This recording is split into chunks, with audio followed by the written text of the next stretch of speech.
Dalam sesuatu hal kita melangkah dari rumah pun ada resiko kan. Ya. Apalagi kita dalam berbisnis seperti ini. Apalagi barang saya dikirim ke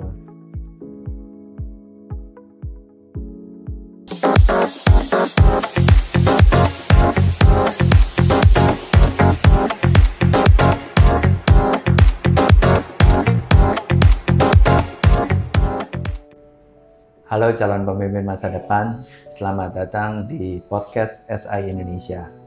Dalam episode kali ini saya bersama Bapak Eko Sunarko dari PT Ekos Jaya Abadi.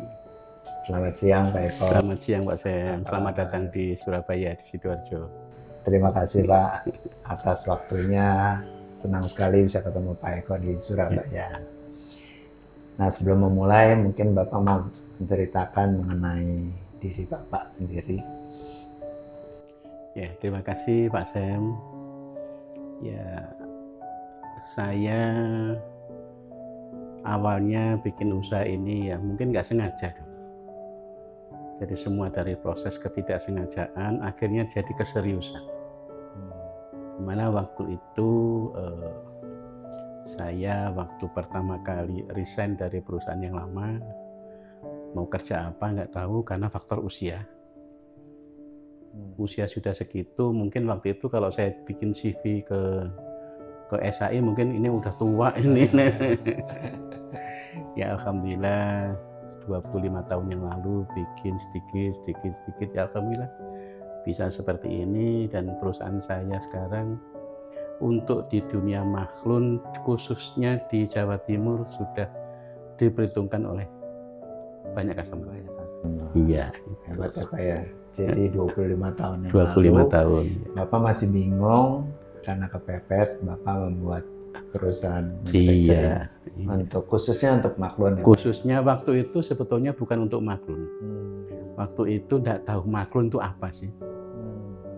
Awalnya saya punya brand sendiri, saya jual ke grosir-grosir. Ya terus terang saja waktu itu kalau di sini Kembang Jepun ya, Kembang Jepun. Barang saya sempat dibuang sama salah satu grosir, dibilang ini sampah ini. Oh gitu ya. Tapi dengan kesabaran saya, ya alhamdulillah beliau juga baik dengan saya. Tapi mungkin waktu itu buang produk saya itu gurau. Jadi produk saya minta tolong aku. Akhirnya produk saya mau diterima. Awalnya itu satu lusin. 1 minggu kemudian saya ditelepon, Pak Eko tolong dikirim 1 karton. Itu rasanya kayak mandi es Pak. Tuh seneng sekali. Yang awalnya saya titip 1 lusin, nggak tahu dalam seminggu kemudian saya ditelepon minta dikirim 1 karton. Masing-masing waktu itu ada 4 item. Nah sejak itu ya akhirnya bertambah terus. Dan sekarang sudah beda, dipegang oleh anaknya sudah beda sekarang. Gitu. Nah Bapak, kalau misalnya pengalaman Bapak untuk perusahaan manufacturing seperti ini, apa kendalanya Pak? Khususnya kalau misalnya menangani klien atau ada suka dukanya nggak sih Pak? Ya kalau mengenai klien terutama ini barang sudah dikirim, janjinya ditransfer nggak ditransfer kendalanya Pak. Jadi barangnya udah jadi kan saya buat sistem begitu PO harus DP 50%. Karena sudah baik, rupanya mereka itu memanfaatkan kebaikan saya. Dan ada juga beberapa yang habis barang dikirim menghilang, itu ada juga beberapa. Yang baik banyak juga. Jadi ya di dalam bisnis itu mesti ada faktor risiko. Nggak mungkin di dalam sesuatu hal kita melangkah dari rumah pun ada risiko kan. Apalagi kita dalam berbisnis seperti ini. Apalagi barang saya dikirim ke ya hampir seluruh Indonesia kecuali Papua masih belum. Kalau barang sudah dikirim ke sana, dihubungi susah, ya habis gimana lagi? Kita mencari pun biaya tinggi. Ya sudah, berdoa, diikhlasin, ya alhamdulillah dapat ganti. Gitu aja Pak, yang penting ikhlas, kita berniat baik untuk membantu orang, Kalau kita ditipu sama orang, selalu jawaban saya, alhamdulillah kamu nipu saya. Malah alhamdulillah. Alhamdulillah kamu nipu saya. Tapi nanti dibalasnya lebih besar lagi ya. Itu kan ilmu hukum alam, Pak. Hukum alam yaitu pasti kalau kamu kepingin hidup enak, jangan nyusahin orang. Kalau kamu nyusahin orang, sudah pasti kamu akan disusahin, akan diberikan kesulitan sama Allah, Tuhan kita yang menciptakan kita. Sedangkan kita berbuat baik terhadap seseorang pun kadang-kadang kita diterima dengan tidak baik. Apalagi kita memberikan sesuatu yang memberikan pelayanan yang tidak baik kepada mereka. Udah pasti kita dapat ketidakbaikan juga. Pakai hukum alam, ilmu langit. Ilmu langit Ya. itu nggak ada di buku ya. Iya. Seperti itu Pak Sen.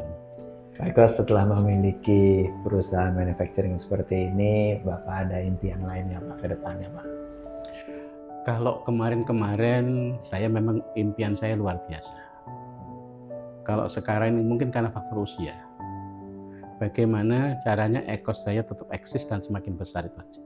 Untuk yang lain, untuk bikin usaha yang lain saya enggak. Jadi saya sekarang ini fokus membesarkan induk perusahaan saya ini PT Ekos Sehat Lestari. Itu harus besar dan harus berkembang.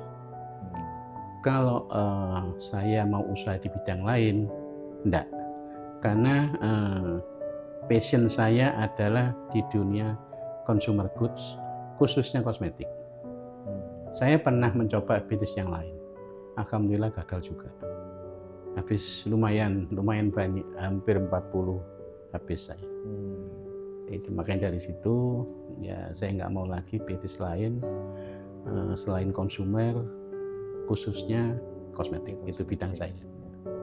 Jadi pelajarannya di sini ya Pak ya, kalau misalnya memang passionnya ada di bidang tertentu, iya, jadi fokus, kosmetik, fokus ya. Fokus ya Pak ya. Iya. Nah, jadi jangan terlalu banyak maunya, iya. akhirnya nggak fokus malah jadi gagal ya Pak. Iya. Dan semua itu serahkan kepada ahlinya. Dan saya begini pun saya harus menggandeng staf-staf yang berkompeten dalam bidangnya. Contoh di dunia sekarang, di dunia digital, saya nggak paham. Tapi saya bisa bicara, kamu bikin begini. Tapi misalkan kalau ada salah satu staf bilang, Pak Eko coba bikin, nggak bisa. Bisa ngomong tapi nggak bisa melaksanakan. Jadi, makanya itu perlu dibentuk tim yang solid agar supaya kita kerja bisa lebih enak. Kalau mereka pintar, kalau mereka pandai, kalau mereka menguasai segalanya, itu balik lagi ke kita. Kalau ternyata mereka pandai, mereka mengetahui segalanya, mereka resign untuk bikin sesuatu yang lain, itu bukan rezeki kita. Kita pasti akan dapat penggantinya yang lebih baik dari mereka. Dan itu ya alhamdulillah saya alami seperti itu. Nah Bapak, saya dengar juga selain di Indonesia, Bapak punya usaha juga di luar negeri ya, Pak? Bisa cerita sedikit nggak Pak? Ya, saya ada di Malaysia. Sebetulnya saya di sana itu bukan dari awal bukan untuk mendirikan perusahaan, tapi karena saya diminta oleh kawan untuk membenahi manajemen dalam perusahaan itu. Dan awalnya saya hanya terima kontrak sekian, tapi lama-lama kok saya dikontrak terus. Ya, seiring perjalanan, ya saya harus dapat sesuatu dari situ. Ya, alhamdulillah akhirnya saya diberikan saham oleh perusahaan itu. Ya, sampai sekarang ya. Sampai sekarang alhamdulillah. Iya. Nah Bapak, kalau misalnya Bapak kan pasti setiap hari udah kerja ya Pak ya, udah capek. Bapak punya nggak sih hobi di luar pekerjaan nih Pak? Nanti Bapak bilang, oh hobinya saya bekerja gitu. Nah kira-kira Bapak ada nggak Pak hobi Bapak yang luar pekerjaan? Ya alhamdulillah hobi saya itu baca. Makanya dulu itu saya suka beli buku di toko-toko buku. Ya sekarang alhamdulillah ada di Google itu banyak pelajaran dari situ. Makanya saya itu punya handphone 2, yang satu khusus untuk pekerjaan, yang satu lagi khusus untuk cari ilmu. Dan itu tidak untuk saya edarkan nomornya itu. Memang sengaja seperti itu, saya nggak mau diganggu. Nomor ini tidak boleh ada yang ganggu. Jadi khusus untuk hobi Bapak ya, Pak ya, di saat luang. Dan Bapak. Sekarang handphone saya untuk pekerjaan di luar jam kerja. Kalau kayak saya lagi nggak sama klien, pasti handphone saya mati. Hari Minggu, hari libur, hari Sabtu, kalau saya pas lagi nggak sama klien, handphone saya mati. Kalau nyala, nggak ada selesainya, Pak. Ya, pekerjaan nggak mungkin selesai pekerjaan. Ya. Nah, Bapak ada nggak, Bapak kan udah ada pengalaman, udah istilah jatuh bangunnya, makan asam garamnya juga udah banyak. Bapak bisa nggak share ke teman-teman nih yang masih muda yang mungkin mau usaha ke depannya? Bapak ada nggak kata-kata motivasi untuk mereka sehingga mereka tuh bersemangat Pak, untuk membuat ya mungkin usaha sendiri atau mungkin bekerja dengan lebih baik? Iya, jadi di dalam usaha itu pasti jatuh bangun. Dan intinya di dalam usaha sendiri itu jangan pernah takut gagal. Kalau gagal sekali, harus membangun 11 kali. Kalau jatuh sekali, harus bangun 11 kali. Jadi kesimpulannya tidak akan pernah jatuh. Tapi nggak mungkin seperti saya, seperti Pak Sam, kita bisnis, nggak mungkin ketipu orang, pasti pernah kan? Gagal pasti pernah. Ya itu anggap saja dikembalikan ke diri kita. Mungkin kita sendiri yang salah. Mungkin kita tidak komitmen terhadap orang lain sehingga dikembalikan ke kita. Cuman ya sehingga sekarang ini saya banyak belajar dari teman-teman. Ya kalau saya menjual sesuatu ke klien, harga itu sudah saya masukkan resiko. Jadi kalau terjadi sesuatu hal, memang ya rugi, tapi yang rugi sudah ditanggung oleh semua klien. Harapannya tidak ada yang kabur klien. Bagi anak-anak muda, apalagi sekarang ini dimudahkan dengan teknologi informasi yang sangat luar biasa, jangan pernah takut untuk memulai. Karena kebanyakan anak-anak sekarang, apalagi kita di posisi nyaman, itu takut untuk memulai. Nggak usah anak sekarang, zaman saya dulu juga, gaji saya sudah sekian, mau resign, takut, usaha sendiri takut, iya kalau dapatnya seperti itu, kalau enggak. Sedangkan angsuran sudah jalan semua, ngangsur mobil, ngangsur rumah, nanti kalau dapatnya nggak dapat segitu, dari mana itu nyicilnya? Seperti itu. Nah Bapak, terakhir nih Pak, gimana peran keluarga, istri, anak terhadap usaha Bapak? Ya, anak-anak cukup membantu. Ya, namanya anak itu ada yang merepotkan, ada yang membantu maksimal, itu hal yang biasa. Saya kira semua keluarga pasti seperti itu. Dari anak sekian, yang satu dia yang kerok, yang 3 itu membantu. Itu hal yang wajar buat saya. Tapi kadang itu sakit. Aduh, anak ini sudah dididik sedemikian rupa. Kalau nikung orang tua, ya. Ya itulah hukum alam. Kalau saya sih begitu.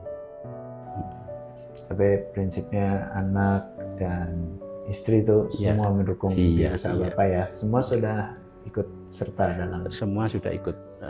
Semua anak-anak ikut membantu saya semua. Ya, oke. Terima kasih. Sama-sama Pak Sam. Atas waktunya. Sama-sama. Menjadi tamu buat SAI Indonesia. Sudah janjian lama ini Pak Sam. Sudah janjian lama dulu baru sekarang ya Pak ya. Oke Pak, saya sedikit ada kenang-kenangan buat Bapak. Terima kasih Pak Sam. Terima kasih Pak. Terima kasih. Demikian podcast SAI Indonesia bersama Bapak Eko Sunarko. PT Epos Jaya Abadi Lestari, perusahaan OEM manufacturing untuk air terlindung.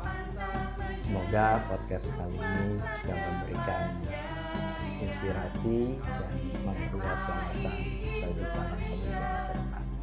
Sampai jumpa di podcast SI Indonesia selanjutnya. Salam calon pemimpin.